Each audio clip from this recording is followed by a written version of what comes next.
আমার বাসায় আমি ছাড়া শুটকি তেমন একটা কেউ পছন্দ করে না, খায় না আর কি। আমার মেয়ে মাঝে সাঝে শুটকি ভর্তা করলে পছন্দ করে, তো সেই জন্য একা করে আমার আর খাওয়া হয় না। আর আমরা খুবই অল্প মানুষ, তো আজকে খুব ইচ্ছে হচ্ছে যে শুটকি খাবো। আর এই শুটকিটা আমার অনেক বেশি পছন্দের। এটা আমি অনেকভাবে রান্না করি, অনেক সময় ভুনা ভুনা করে রান্না করি, বেশিরভাগই আমি ভুনা করে রান্না করি, ভুনাটাই আমার ভালো লাগে। কিন্তু আজকে কেন যে ইচ্ছে হলো যে আলু দিয়ে খাবো, তাই আমি অল্প একটা বড় আলু দিয়ে তারপর শুটকিটা এইভাবে রান্না করতেছি। আর এইভাবে কিন্তু শুটকিটা অনেক বেশি মজা হয়।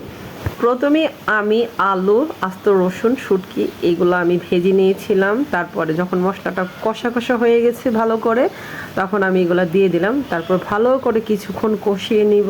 তারপর এখানে আমি হালকা ঝোল দেবো, একদম অল্প করে। হালকা ঝোলের পর আমি এখানে কাঁচামরিচ দিয়ে দিব। এই কাঁচামরিচটার ফ্লেভার এত ভালো হয়।